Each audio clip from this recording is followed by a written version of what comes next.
many of you sitting here today are thinking, I could be doing so much more than I'm doing? I could really be playing a bigger game than I'm playing. And I know I experienced that, for you get comfortable, right? We sort of settle, and it's like, well, things are pretty good, there's no need to rock the boat. I don't need to put any extra energy towards something, or maybe if I do, I might fail. And so we put off those things that really help us to expand. And so our next speaker resisted for 10 years. She had a calling. She knew this was something that was calling her to do. And she said, no, it's not me. There must be a mistake. I didn't get that email. And we resist. And how many of you are resisting things right now that you know in your gut there's a calling for you to do something bigger, to expand? And so our next speaker is going to share her journey with you because she stepped through that fear. And she is now a published author, a speaker, and she is starting a worldwide movement called the Global Red Circle. So please help me welcome Kim Andrews.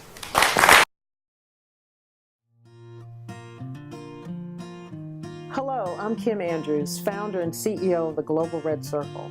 Our mission is to inspire women to share their wisdom with each other, to stand in their truth, and to unleash their most powerful selves. Each of us has a most powerful self deep within us that is yearning to be expressed, and I believe the world is calling out for us.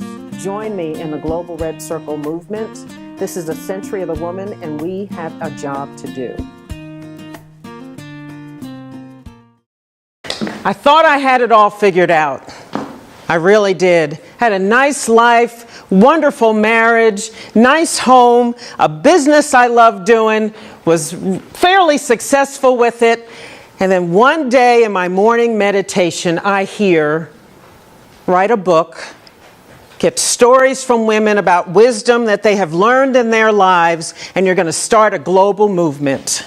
And I thought, what? Are you kidding me?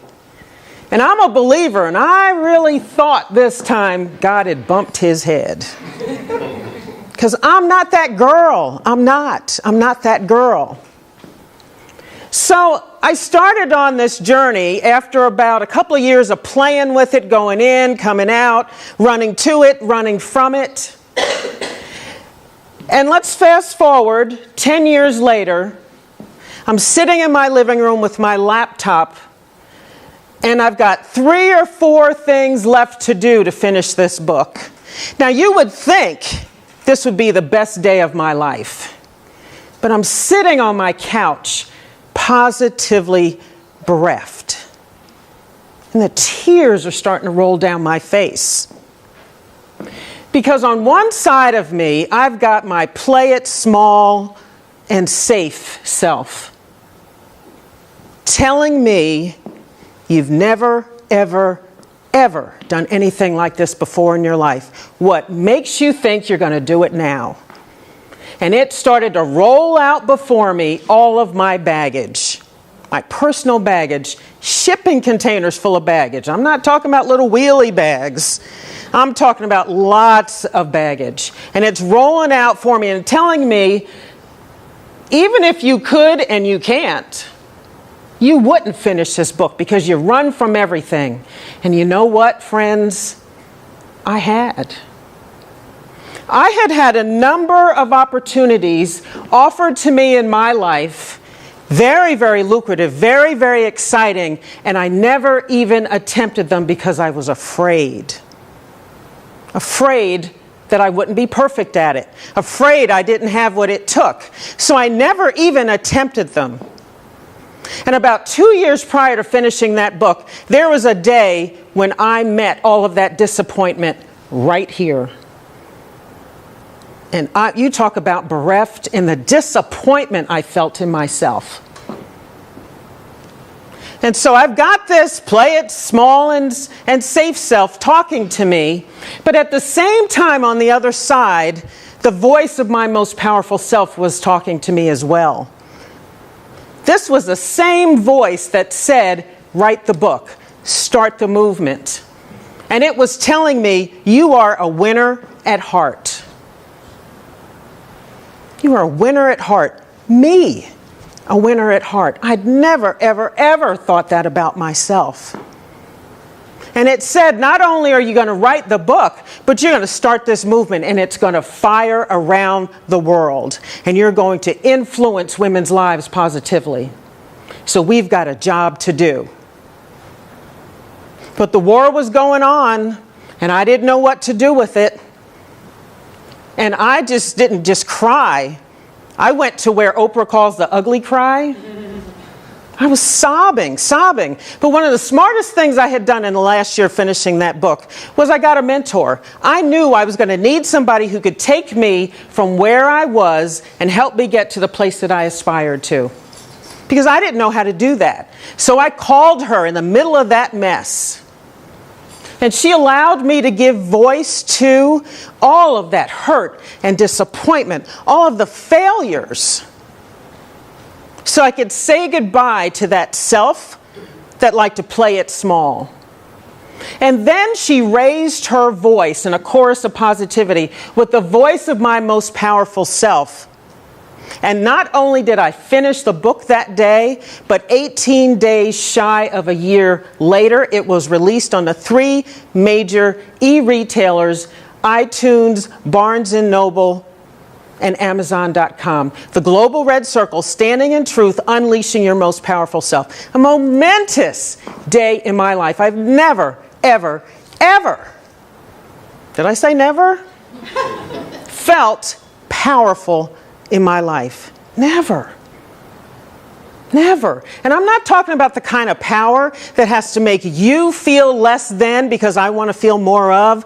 I'm talking about the kind of power that puts a sparkle in your eye, that makes you stand with your shoulders back and your head up.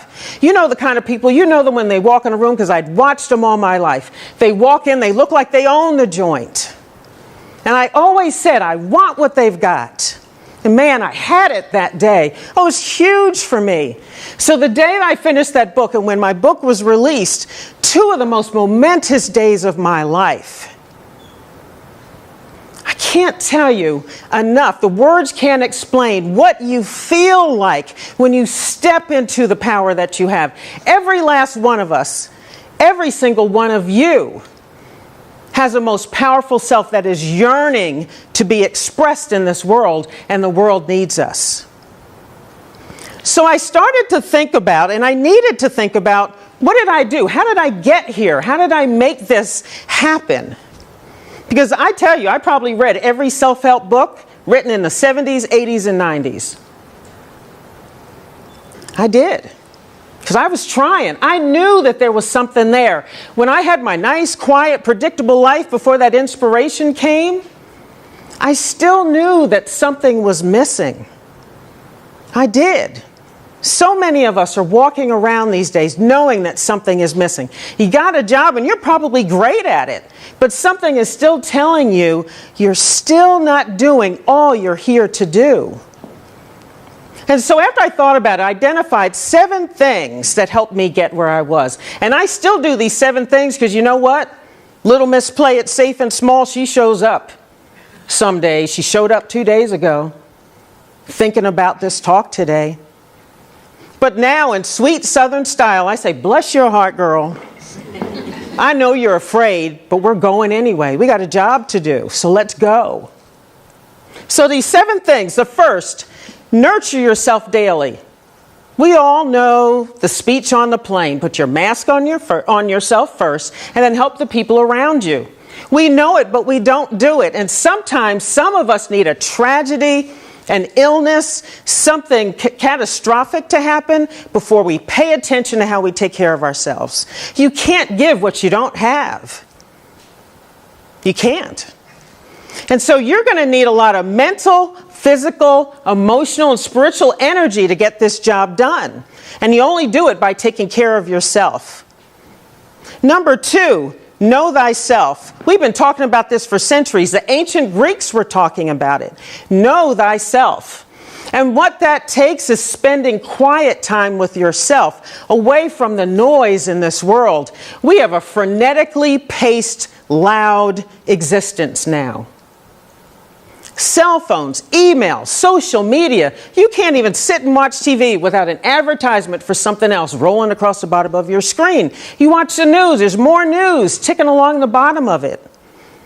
You can be somewhere, other people's cell phones, you hear it all the time. It's just noise, noise, noise. We have to separate ourselves from the noise, find the quiet, because that's where the voice of your most powerful self speaks to you. But if you don't go to the quiet, you'll never hear it. Number 3, heed your intuition. In that quiet time, your intuition is going to talk to you. I believe we all have an inner guidance system that guides us every moment of every single day.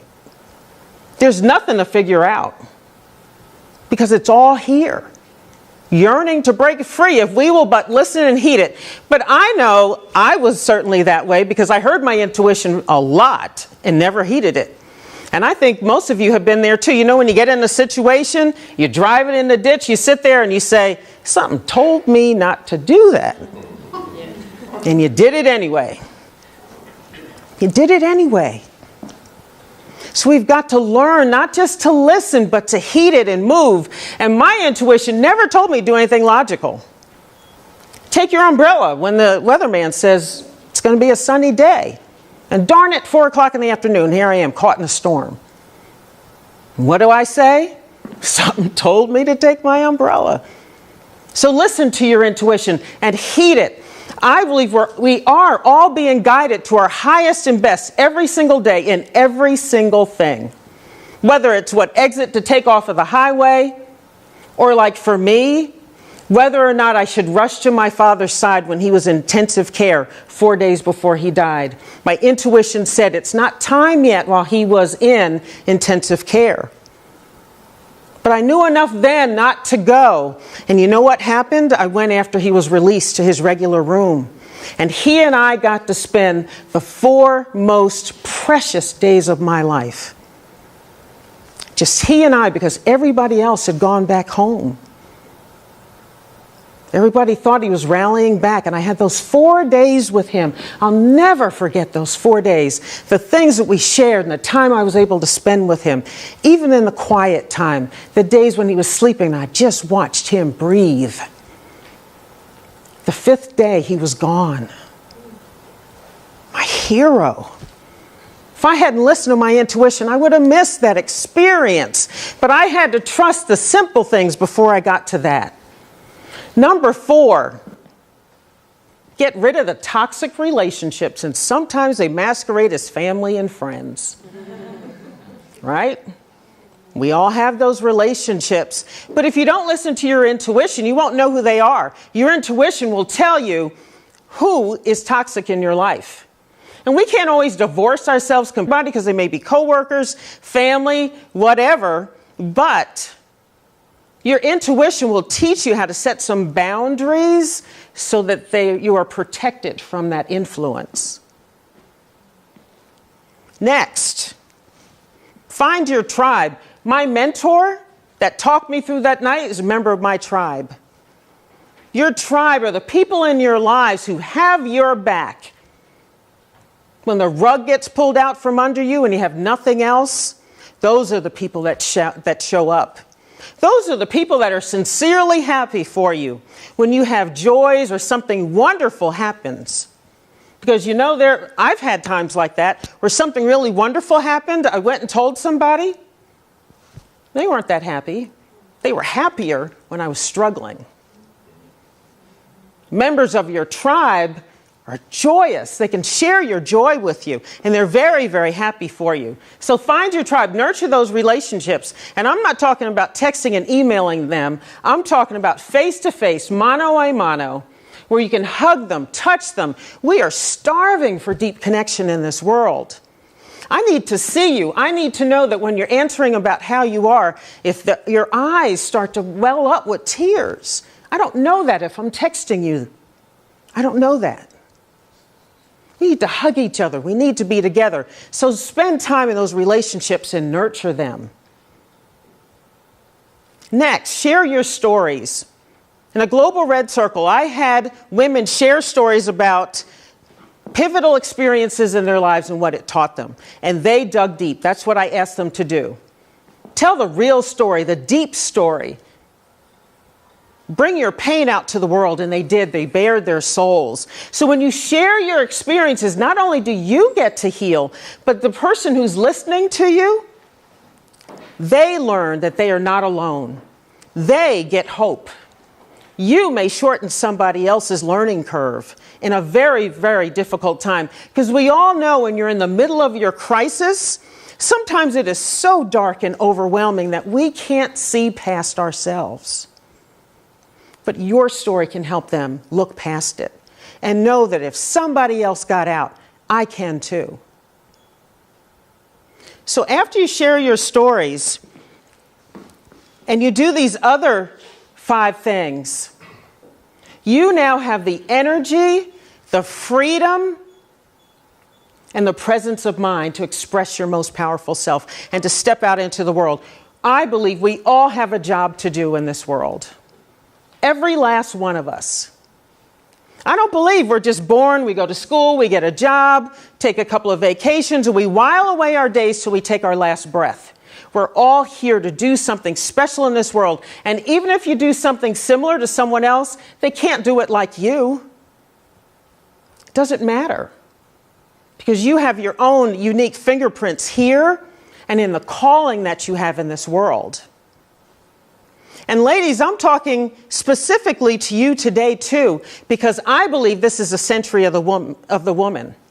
It is time for us to release our female energy into this world, to bring it back into balance. I'm not talking about overtaking men. We love men, and we love the energy they bring to this world, but we need to step up into our power and bring the world back into balance. We have far too much conflict, war, aggression, starvation, refugees leaving their countries by the millions, looking for peace and fulfillment. So it's time for us to step up. Because there is something very, very special for each and every one of us to do. And there's no big and small in the world. So it doesn't matter if your calling is that every single little person that you see in this world, you tell them that you are special, you are important, and you have a job to do. And I'm here to support you. How many of you heard somebody give a speech, some very important person who's accomplished a lot, and they said, my 3rd grade teacher told me I could do it? Sometimes it's as simple as that. But there are no small things in the world, so it doesn't matter if you're curing cancer or if you're inspiring little children. They're all great things in the universe. So express your most powerful selves. And I'm calling you to action. Ladies, it's time for us to step up. Find the thing that is calling to you in your quiet time, and it's directing you to do something in this world. Gentlemen, support the women in your lives. Inspire them, motivate them, embrace your feminine side. We do, people. There's so much for us to do here, and we all have it within us to do it. Find the thing that calls you into this world, the very thing that you were born to do. There's nothing insignificant, no one that's insignificant. Take charge of it, embrace it, find your most powerful self, and unleash that into the world, because the world is waiting for us. Thank you very much. It's been an honor.